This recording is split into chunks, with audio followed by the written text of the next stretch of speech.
commencé di sànni ay lacrymogènes comme keroog ni ñu ko defee au niveau des locaux de Walfadjri moom mooy indi ay jaamarloo bu ko defee mu am ci ay gaañu-gaañu ñaan également képp koo xam ne jàpp nañ la ci diggante bi nañ leen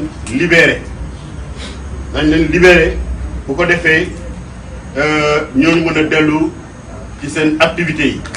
report élection nag wax nañ leen ne Yewwi Askan Wi mënu cee d'accord te d'accordu ci ndaxte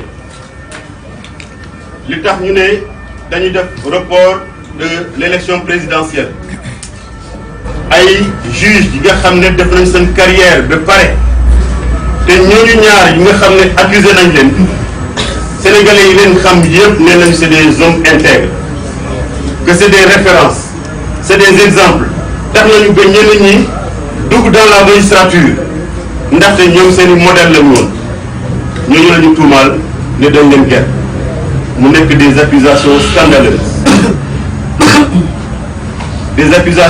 scandaleuses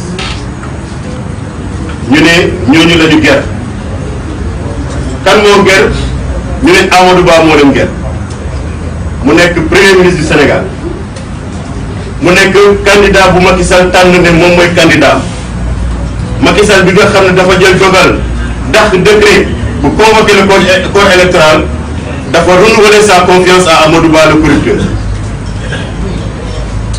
loolu incohérence mënu ko weesu biñ ne Amadou Ba moo corrompre daf ko waroon wàccee bu dee moom gëm na ni dafa war a reporter élection yi mu wàccee Amadou Ba ñaar ñooñu nga xam ne nee na dañ leen ger mu wàccee leen fi ñu nekk tabbu ñeneen parce qu'il a dissous et renouvelé intégralement la Sénat mu bàyyi processus électoral bi continue bu ko defee ñooñu ils se mettent à la disposition de la justice waaye tey jii bu ñu nekk commission d'enquête parlementaire mënul génn au-delà de l'Assemblée nationale ndaxte commission d'enquête parlementaire c'est pour l'Assemblée nationale askan wi du ci xam dara alors qu'on avait d'autres voies de recours bu dee ñoom li ñuy wax gëm nañ ko mais tey jii boo defee commission d'enquête parlementaire ñaari hypothèse moo mën a am soit Amadou Ba effectivement le corrupteur booy def mise en accusation c'est devant la haute cour de justice te ñoom Assemblée nationale installé wuñu haute cour de justice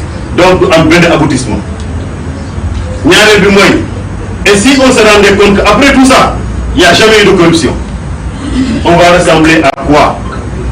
On aura déjà reporté les élections mais finalement on s'est rendu compte qu'il n'y a pas eu de corruption donc ba tax na nous considérons au niveau de Yewwi Askan Wi que ce report ne tient à rien du tout sauf à la volonté de Macky Sall de se pérenniser au pouvoir.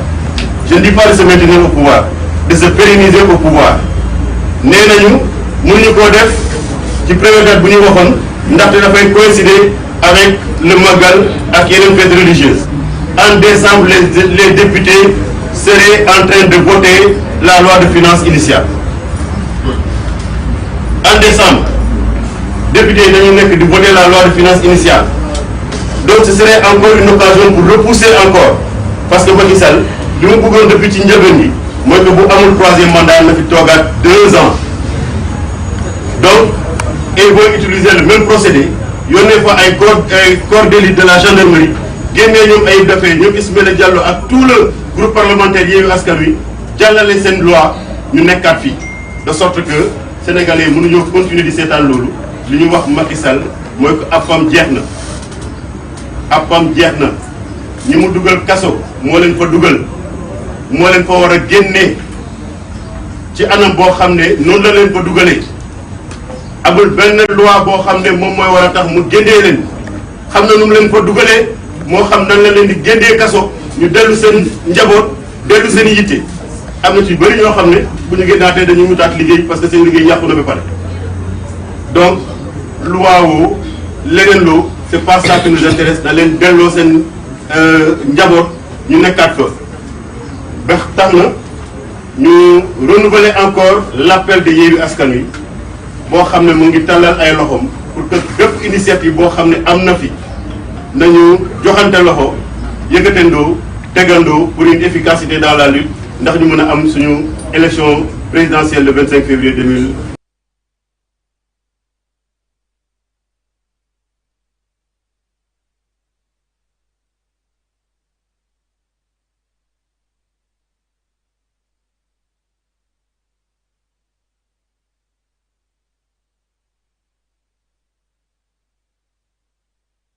2024. Wassalam. Il n'a pas seulement violé la Constitution du Sénégal, il l'a simplement détruite. Il a détruit la Constitution parce qu'il a touché aux fruits défendus. En 2016, lorsqu'il avait cherché à raccourcir son mandat, à le réduire au Conseil constitutionnel, pour lui demander s'il pouvait le faire ou pas. Le Conseil constitutionnel avait répondu en lui disant « Ce mandat est hors de portée, vous ne pouvez pas y toucher ». Pourquoi? Parce que ce mandat, on l'a dit, est verrouillé, qui est déjà énoncé dans l'article 27, est verrouillé dans l'article 103 et encore verrouillé dans l'alinéa 7 de l'article 103. Pour moins que ce que le président Macky Sall a fait maintenant, en 2011-2012, le peuple sénégalais s'était dressé comme un seul homme pour dire ne touche pas à ma constitution. Ce peuple est encore là et ne donnera pas à Macky Sall ce qu'il n'avait pas donné à son prédécesseur. C'est pour cette raison que, je ferai très court, le peuple sénégalais mènera son combat. Il l'a toujours fait. Je rends hommage à nos devanciers qui se sont battus pour nous léguer un pays démocratique. Une démocratie sans doute à parfaire, mais une démocratie tout de même, qui était citée en référence partout en Afrique. C'est ce système démocratique que le président Macky Sall s'est attelé pendant 12 ans à démanteler année après année, à torpiller nos lois et nos règlements, à bafouer nos valeurs, à pervertir les mœurs politiques. Bref, à créer un sous-système qui n'a rien à voir avec notre système démocratique, où on dit plus rien n'est interdit, on peut faire ce qu'on veut pourvu qu'on reste simplement au pouvoir. Et c'est cela qu'il faut arrêter. Son mandat prend fin le 2 avril 2024. On ne lui laissera pas une seconde de plus. Il lui appartient ici et maintenant, je l'ai déjà dit, de choisir entre l'honneur et le déshonneur. Il a le choix devant lui, il peut encore le faire. Nous lui souhaitons une sortie encore honorable, si cela est encore possible, puisqu'il a fait tellement de mal. J'ai en pensé ces 3 derniers jeunes tombés il y a tout juste quelques jours, fauchés à la fleur de l'âge, parce que simplement ils étaient sortis dans l'université, à Koloban et Landing à Ziguinchor, le drapeau à la main pour scander un peuple, un but, une foi. Ce président ne mérite plus notre respect. Il doit partir et le peuple mènera sa lutte, son combat. J'appelle la communauté internationale. La semaine prochaine, les 17 et 18 février, l'Union africaine tiendra son sommet. Nous ne l'avons pas encore entendu, l'Union africaine. Qu'elle comprenne qu'elle n'a aucune autre possibilité que de se mettre du bon côté de l'histoire, c'est-à-dire du côté du peuple sénégalais. Il n'y aura pas de louvoiement. Le Sénégalais, le peuple sénégalais, comptera, identifiera ses amis, ses frères et sœurs africains qui auront été à ses côtés dans les moments difficiles. Je demande aux chefs d'État africains lors de ce sommet de mettre le Sénégal sur leur table, que dis-je, pas le Sénégal, Macky Sall, l'apprenti dictateur, sur la table et d'agir conformément à l'esprit de nos lois communautaires. Je demande à la CEDEAO, qui avait pris un premier décret, une première décision, un communiqué, qui n'allait nulle part, qui ne voulait rien dire, qui s'est rattrapé dans le deuxième communiqué. Je leur demande d'aller encore plus loin, de prendre responsabilité, conformément à l'esprit du protocole ASP1 01 de 2001, pour être dans l'esprit de tout ce qu'on avait dit sur la démocratie et la bonne gouvernance. Pour beaucoup moins que ce que Macky Sall a fait, la CEDEAO a sanctionné des juntes et des militaires dans d'autres pays. Macky Sall n'a fait rien de moins qu'un coup d'État. Et ce n'est même pas un coup d'État civil. Macky Sall est le chef suprême de nos armées. Il est le commandeur in chief. Parce que c'est à lui que nos armées rendent l'honneur. Donc s'il est capable de poser un acte qui est manifestement illégal et de dire aux militaires, aux gendarmes et aux policiers, allez brimer et persécuter le peuple, il a usé de son pouvoir en tant que chef suprême pour poser cet acte. Les militaires ne font rien d'autre. Quand ils prennent le pouvoir, ils sortent les chars. C'est ce qu'on a vu ces derniers jours. J'invite l'Union européenne à prendre ses responsabilités. On ne peut pas être là à sortir des communiqués sans rien dire. Il est temps de défendre ces valeurs partagées auxquelles nous croyons tous. Qu'ils condamnent Macky Sall. Ils ont une panoplie de sanctions qu'ils savent comment utiliser à des moments donnés. de manière graduelle, je les invite à se mettre du bon côté et à prendre ces mesures. Je félicite les États-Unis d'Amérique. Il faut prendre ses responsabilités. On les a vus la semaine dernière sortir par 2 fois pour prendre des positions extrêmement claires. Je les encourage à aller de l'avant. Pour moi, c'est le moment ou jamais de dire qui est avec nous et qui n'est pas contre nous. On ne veut pas être manichéen, mais on en est là. Ce peuple veut sa survie, ce peuple veut son honneur et ce peuple veut préserver et sauvegarder sa démocratie. Mais dans les règles mbokk yi ñi wax nañ ko ba noppi di lancer un appel au peuple sénégalais. Ce peuple de refus, suñu armée moo naan on nous tue, on ne nous déshonore pas. Man de Cheikh Tidiane Dièye, je prends cet engagement solennel. Je me battrai de toutes mes forces, avec tous les moyens que nous donne notre constitution et notre démocratie. Par tous les moyens légaux et pacifiques, je ne reculerai devant rien du tout pour que Macky Sall quitte le pouvoir, parce qu'on n'acceptera pas qu'il s'impose à nous, parce que bu ñu ko defee trahir nañu suñuy doom, trahir nañu suñuy sët et trahir nañu suñu mag ñu baax ñi fi xeex pour ñu ñëw fekk réew moo xam ni moo tudd Sénégal ñëpp naw nañu joxante loxo. Yewwi Askan Wi lu baax la, kilifa lañu, plateforme politique coalition bu rëy la bu def lu rëy ci réew mi. Yewwi Askan Wi bu demee ba ni mën naa fàtte boppam pour ànd ak ñeneen ñu joxante loxo na ku nekk jóg, qu'on se donne la main. Il ne s'agit pas du combat de benn pàcc wala beneen pàcc ku nekk bëgg a fës bëgg a feeñ ni man maa koy déedéet, kenn du réussir seul. Allons nous tous sous le drapeau, société civile, syndicats yi, jigéen ñi, professeurs d'université yi, baykat yi, amul kenn ku ñuy bàyyi koo xam ne war ngaa ñëw ñu taxaw ba préserver la démocratie, sauver Sénégal. Benn nit di Macky Sall du daaneel réew mi nërmeel ko wala mu delloo ñu ci buumu jàmm. Asalaamaaleykum wa rahmatullah. La communauté internationale.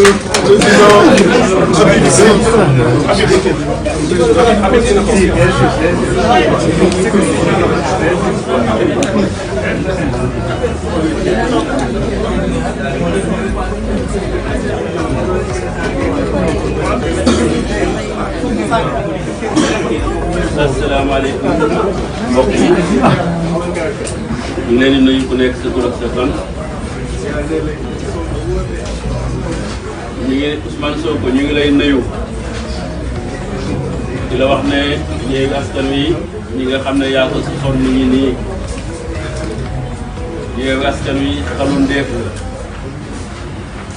dafay sëgg waane du fay. liñ fi wax sànq biñ fi commencé def point de presse ba léegi mbooloo mu toll nii ci taskatu xabaar mosu fee ñëw. bëggoon naa la ngeen filmé ko kon dañoo dagg réseau mobile bi ngeen wan ko Sénégalais yi ñu gis ko. am na solo lool, am na solo loolu mooy wane ne xam naa namoon ngeen Yewwi Askan Wi wante ñu nit namoon nañ leen bu baax a baax. bëgg a waxtaan ak askan wi tuuti rek ngir ñu gën a xam mbir mi nan la doxee.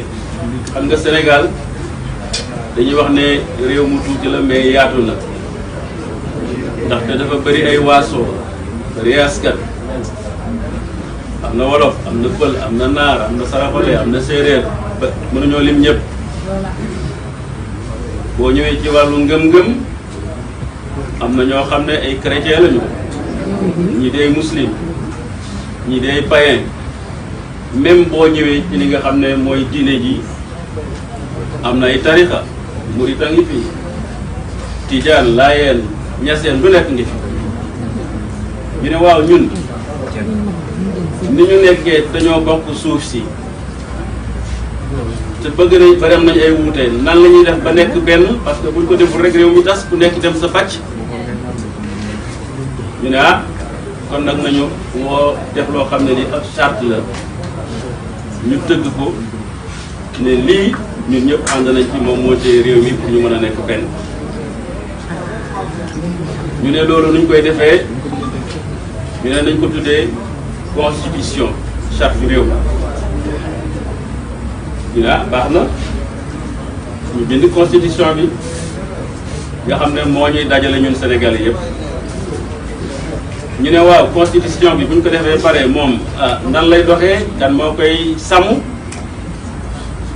ñu ne ah nañu wut ndaw réew loo xam ne nii dañ koy fal, buñ ko falee mu nekk président de la république, chef de l'état, ñu ne ko yow la ñuy dénk constitution bi nga gardeel ñu ko gardien de la constitution. ñu ne waaw baax na waaw kooku nan la ñuy jëflanteeg ak moom ñu ne ah ñoo ko yoree léppam daal buñ ko falee ñoo koy jox lu mu lekk ñoo koy jox lu mu naan bu feebaree moom ak ay soxnaam wala mook soxnaam ak njabootam ñoo leen di faj. ñu ne ah baax na moom ñu koy doolelee ñu ne armée bi kaaraange yëpp nañ ko jox moom mooy seen kilifa. armée gendarmerie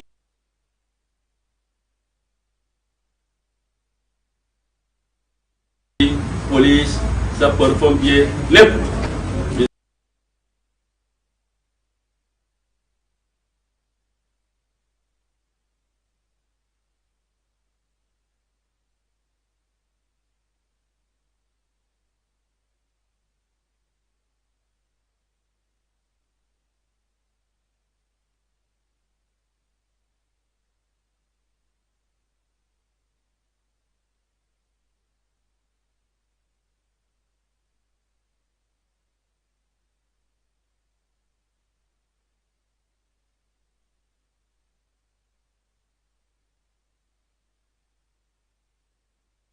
ñu ne ko yow lañ ko jox yemuñ foofu ñu ne xanaa waaw bon war naa soxla ay koppar nga ñu ne waaw dëgg la na am luñ ko fàggul ñu ne loolu ñuy toll ci jamono ji Macky Sall yi moo fi nekk ñu ne nañ def at mu jot ñu fàggal ko juróom-ñetti milliards boo xam ne moo koy topp ki nga xam ne sax moo koy toggal danañ ko jox ñun daal lenn rek lañ ko sant mooy charte bi nga xam ne ñoo ko bokk muy constitution nañu ko téye ah loolu de rafet na bu baax mais ñu ne ko ci charte boobu nag yow boo demee ba nga xam ne bii bëgg nga ko andi ay soppi may ne la sax nga mën koo soppi yow yaa xam ne yaa ngi ndaw réew député yi mais boo ko bëggee soppi ñaari yoon rek nga am mooy soit na nga ñëwaat ñun askan wi la faloon moom la ñuy wax référendum boo ko mënul na nga jaar ca ndawu député yi nga xam ne ñoo leen fal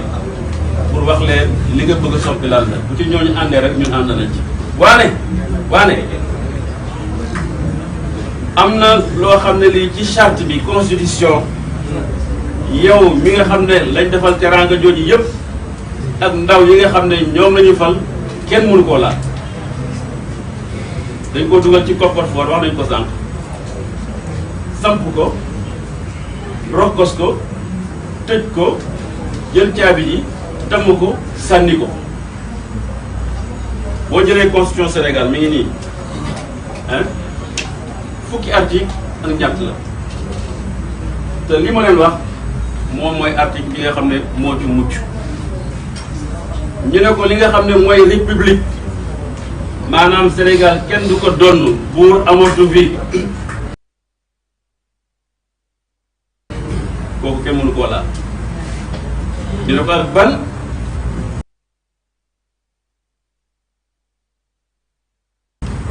ñu ne li nga xam ne moom la ñuy falee njiitam réew mi maanaam président de la république majorité moo ko war a fale et cetera.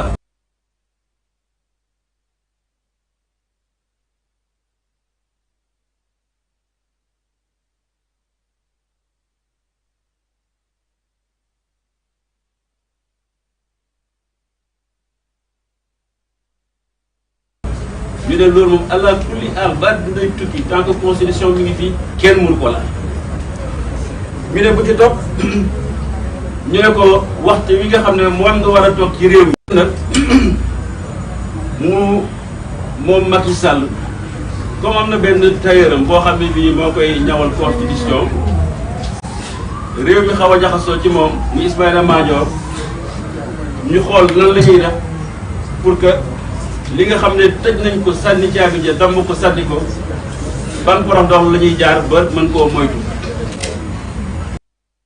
Ismaïla nga xam ne moom loolu mooy métier ne ko président nañu sàcc waay mu ne ko sàcc mu ne ko waaw mu ne ko ah yow ndax dëgg mën ngaa ñëw nag adduna yëpp ngay dëgg wax ma ni ñu koy sàccee Ismaïla bu ne ko dañuy wut rek benn fiche boo xam ne xaw naa niroog moom ñu dëpp daaxu ko ci article.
mënuma gëm loolu parce que ñaar ñooñu am na lu ma xam ci ñoom.